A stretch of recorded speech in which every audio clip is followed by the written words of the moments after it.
Well, hello, my friends. Welcome to Granny B's house. Are you having a good day? Oh, I hope so.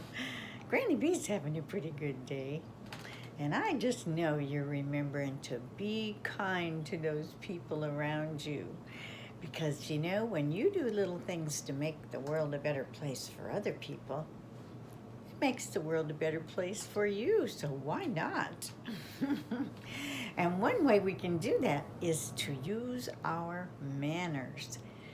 So I want to read a book today about a little girl who isn't using her manners and how she learns a really good lesson. It's called Watch Your Tongue, Cecily Beasley.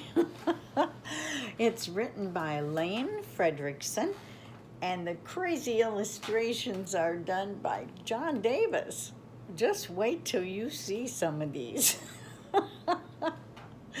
I want to get out of the way so you can watch all this in person. Cecily Beasley was never polite. She never said thank you or please or good night. Oh, she tap danced on tables. She cartwheeled in dirt, and she wrote, "I won't share," on the front of her shirt. She sucked up spaghetti in one giant slurp, and she'd laugh if she belched out a loud, stinky burp. But those aren't the worst things that Cecily did. That mannerless, cartwheeling, toy-hogging kid would stick out her tongue, put her thumbs in her ears, and make dreadful faces at teachers and peers. A boy named Bernard said, "That's bad luck. If you do it too much, then your tongue might get stuck." When Bernard had a birthday, the cake was in place, and Cecily sang with a smirk on her face. Then, just when the very last note had been sung, something horrible happened to Cecily's tongue. She stuck her tongue out, and it stayed there. It froze. She screamed when she noticed her mouth wouldn't close. A bird hovered near her and happily cooed, dropping twig after twig on her tongue as she shooed. She ran home to her parents and yelled, "It's a bird!"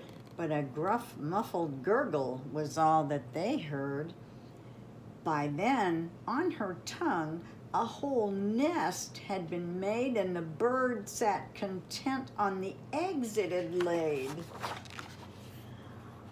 They drove to the doctor as fast as they could. He checked out her tongue and he said, "It's not good.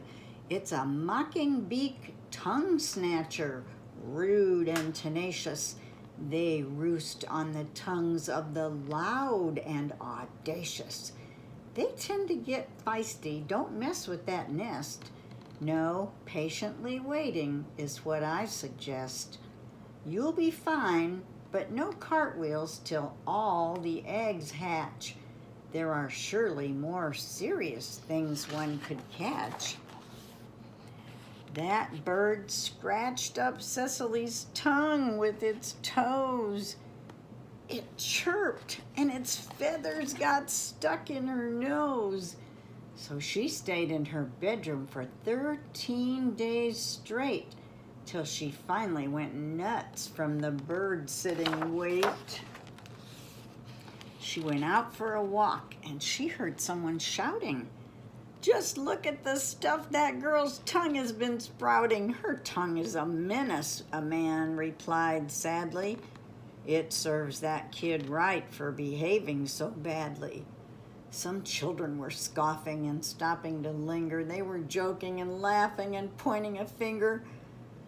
Well, Cecily desperately wanted to scream, to stomp and make faces and let off some steam, but toting this bird and its young on her tongue, the insults she'd normally sling went unslung.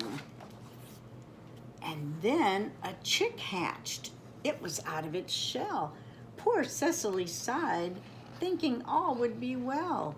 The chick raised its head, and the people could see it was looking at Cecily, cute as can be. Then it opened its mouth like it wanted to speak, and it stuck out its tongue from its little bird beak. The then things started happening frightfully fast. The rest of the eggs began hatching at last. As Cecily watched, one by one they were sprung. Each hatchling looked up and it stuck out its tongue.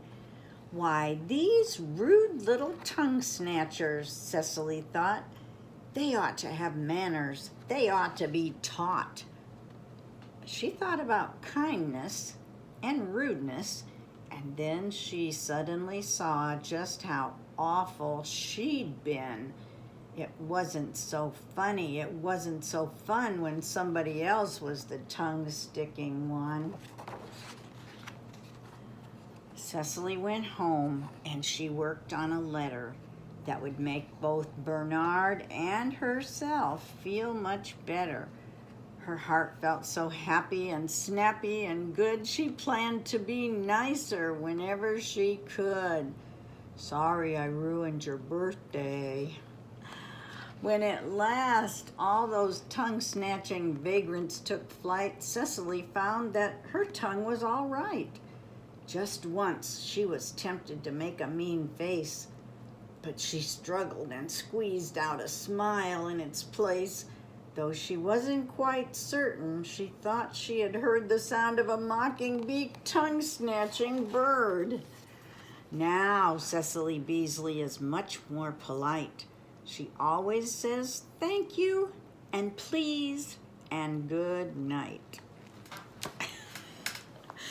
Well, did she learn her lesson? Maybe it's a little far out, a little hard to process that tongue-snatching bird.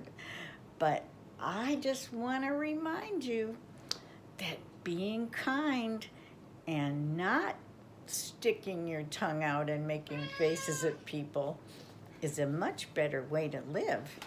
And my cat, Ed, has just decided to come up and ask for some attention, so I'm going to be kind to him. Look up, Ed. Say hi, Ed. He's not very fun in front of a camera. He doesn't like the camera much. He just wants to be petted. So I'm going to be kind, and I'm going to pet my cat for a few minutes. And I hope you remember that Granny B loves you, and I want you to come back and see me again sometime so I can read you another story, okay? Bye-bye.